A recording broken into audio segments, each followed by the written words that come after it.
अस्सलामुअलैकुम। ये लेआउट है। ये स्कूल बनाया बड़ा, न्यू बिगिनिंग इंटरनेशनल स्कूल। ये सीमेंट का रोड है, पानी अच्छा है माशाल्लाह। और ये प्लॉट आ रहा 25 नंबर प्लॉट है। यहाँ से लेके ये पीछे तक ऐसा ही प्लॉट है, 500 स्क्वायर फीट का प्लॉट है। ये पोल तक ये प्लॉट है। और ये रोड बने हुए सीमेंट रोड, ये घर बने हुए यहाँ पे बड़ा बंगला टाइप।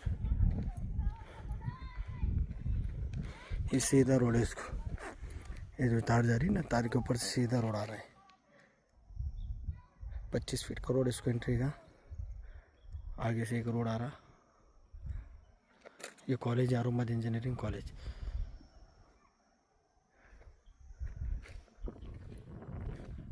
और ये प्लॉट है, यहाँ से चालू हो जा रहा प्लॉट।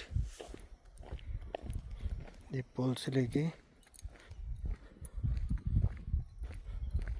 तो यहाँ तक, ये पोल तक प्लॉट आ रहा।